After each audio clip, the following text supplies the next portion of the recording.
this is H.C. Bailey, and welcome back to Let's Play Final Fantasy XIII! Since last time, from where we fought the Niochu there, I walked all the way over here to the sea stone, right over here. But there's a sea paling in our way, so we've got to complete this mission in order to get past it to get to the remaining missions that I want to do. And this one will take us to the Mah'Habara there, so logically, I will be heading to Solia Springs instead. Okay, we're back at the Solia Springs here, and there's a very good reason why I wanted to come back here instead of going straight to the Mah'Habara. We could have done this earlier, and I kind of mentioned it before, but I figured let's go there when I have a mission mark on the way there, as long as I'm in the area. So I figured, yeah, let's wait for it. And some of the enemies here in this part of the Mah'Habara are pretty hard, so you know, I figured let's not make things more difficult than we have to. Let's get on board Atomos. Try not to get sucked into a black hole while we're at it this time around.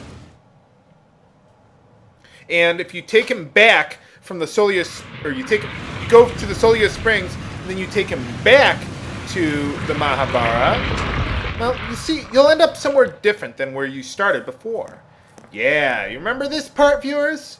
Well, maybe if I show you on the map, it'll trigger your memory. But yeah, this was where we had that mission there, and there was a gap there, but we couldn't get across. But now that we've brought Atomos back, there's a secret area back here, so let's take a look around.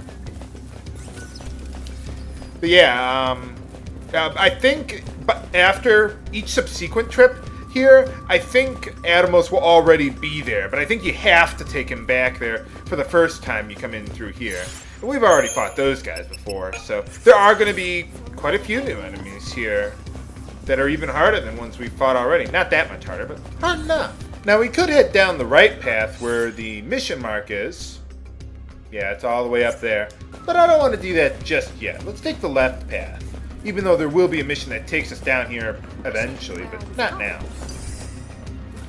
We have a long, narrow hallway and one fork in the road. I don't think it's that hard to figure out where you're going, Vanille. But anyway, for these guys... Uh-oh, they're big daddies here. Okay, so, first things first, switch to Triple Ravager. How did they even see me? I don't understand this game sometimes. Well, anyway, we got a big guy there. Let's take out his kids first and murder them. I found that against these guys, unlike their cousins, when they're more susceptible to physical attacks than magical attacks. But for some reason, I seem to be able to kill them faster with Triple Ravager than having a commando along for whatever reason. But anyway, once we get him out of the way, switch to Triple Saboteur. Oh, wait. We want to get Libra on the guy, because he's new. There we go. And you can get D-Shell and Imperil on him. There we go. And then switch to Triple Ravager. But yeah, just like his kids, even though I have D-Shell on him, he's actually still more susceptible to physical attacks than magical ones. There we go. And once you get him staggered, then you can launch him into the air. Yeah. I just love launching enemies. It's fun. Air juggling. I don't know how you juggle a slime, but well, there you go. But yeah, there's some treasure on this path that, well, obviously we can't get on the other path, so I figured, let's go exploring today. And get over here. There we go. Whoa, 3 of these guys. By the way, remember that fork from earlier in the path where I said it goes to the mission mark there? Because I'll be going back there off screen eventually. You know, one thing I was just realizing about air juggling in Radiant Historia, you can launch enemies into the air, and well, I don't know. Maybe it is useful, but when I was playing it, I didn't really find it that useful. Maybe I got to think about it more. Well, whatever. Maybe if I'll ever get around to it. Let's see. Yeah, we're back to Commando. Oh, there sure are a lot of enemies. All 2 of them, Vanille. Now she gets scared easily. Another reason to do this after yeah, after defeating Bartandalus, now I have the growth egg, so I can get a lot of CP. So, yeah. That's also part of the reason why I'm saving most of the other missions for the post-game, because we'll max out on CP, trust me. So, yeah, I wouldn't... don't worry about your CP needs. Yeah, with the growth egg, we'll be getting so much CP from these guys. By the way, the maximum CP that you can have is 999,999. So if there's some characters who have just been sitting around and you haven't been investing their CP for a while, invest it in something, anything. I mean, it doesn't matter, because anything in excess of that, well, you won't be able to use it. So there we are. But behind this door, we get to fight a tyrant, which I didn't get to show off earlier back at Tajian's tower. Wouldn't fit in my 15-minute time slot. So, oh, I don't need to Libra him. Well, I guess now we will. So, I already Libra'd him from before. But anyway, now we want to go after the Centurion Blade. So, let's get him. There we go. Let's see. I would like to get Imperil. Okay, there we go. Switch to Comrade Med, because the Centurion Blade will kill you if you do not. If you're back at the Tajian's tower there, and you're having trouble with this guy, you may want to use a Sentinel, which is what I did the first time I went there, because I didn't have the stats to be able to outlast him. But anyway, okay, so now we got the big buffs on this guy, so let's chain him. There we go. I've already got the main buffs that I really care about. Let's see, let's go with Thunder. Oh, man. I made a mistake there. I didn't realize Thunder and Water were so far away from each other. Well, anyway, switch to Comrade Rav, so that way he doesn't try to forge another one of those Centurion Blades. There we go. Alright. Lightning, strike the Centurion very hardly. And then throw him to the floor. I said throw him to the floor. Oh, you're not going to do a smite, are you? Well, okay. Well, that's how you defeat the guy.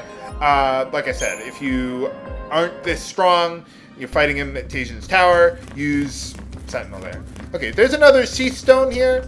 Remember this one for later. I'm not going to take it on right now, because you only take on one mission at a time. So what I'm going to do is I am going to meet you where? Right there at the fork. Okay, we're back. So now let's explore the right path.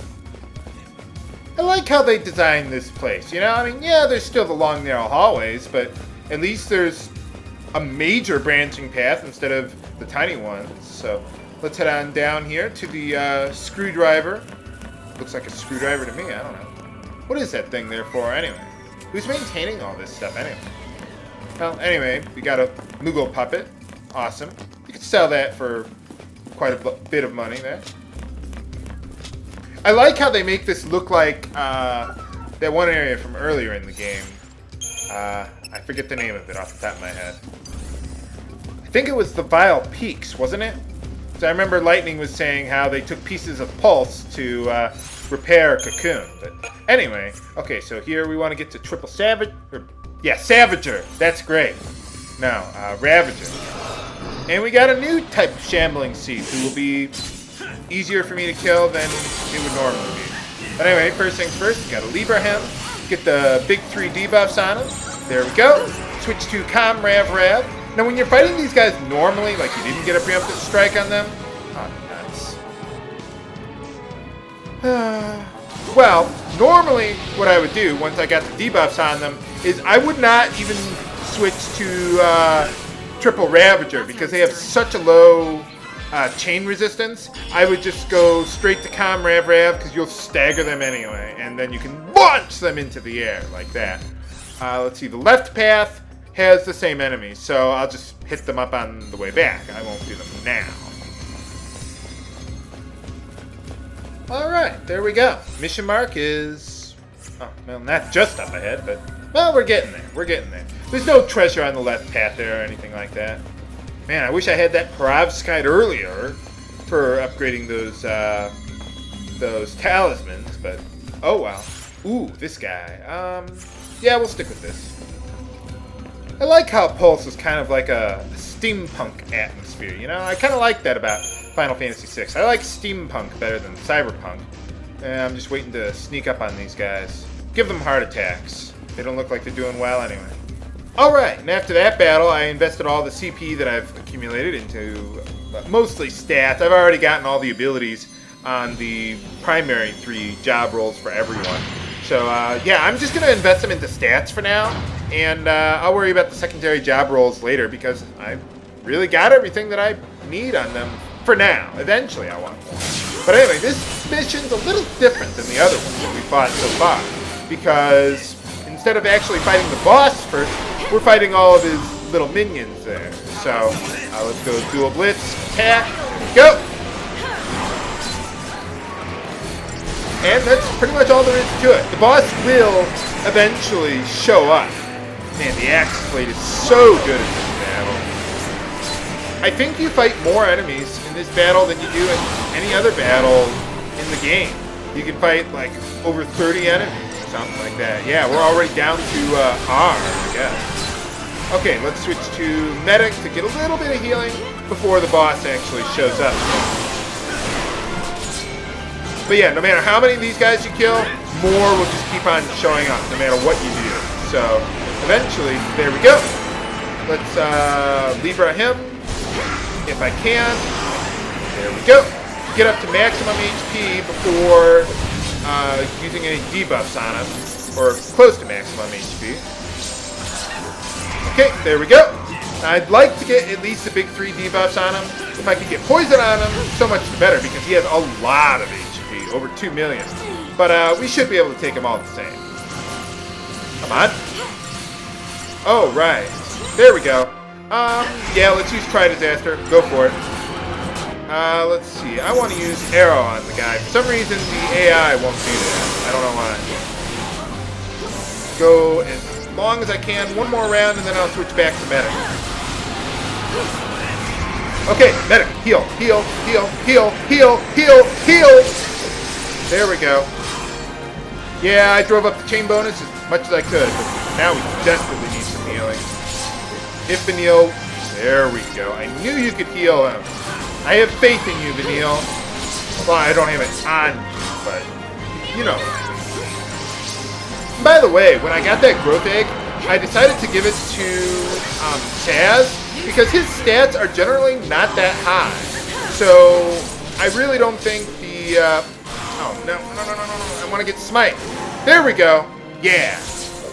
But yeah, because his base stats are relatively low, he doesn't get as much benefit from the talisman. So I figured let's give him the growth egg. And I still like using. Oh man!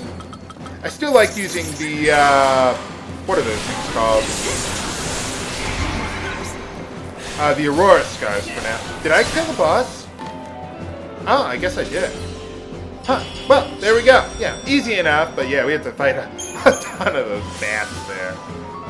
Alright, got him. Rank up! I don't know why they call it Heart Striker, but... Is he one of those Undying guys? I don't think I ever recall that. Huh. Well, there we go. I suppose, you know, you get a cutscene, that must mean that he was one of those Undying guys. Huh. Well, there we go. But anyway, okay, now I'm curious. Yeah, he was one of those Undying guys. Okay, well, there you go. But anyway, for defeating him, in addition to removing the barrier there, we also get access to this treasure here. It contains some perfect conductors. But what awaits us beyond the Seath Paling? Find out next time on Let's Play Final Fantasy XIII! This is H.C. Bailey, signing off. Have a good day. After getting this treasure here, I forgot there was another one here. I was like, wait a minute. That's not my imagination. There we go. Use those.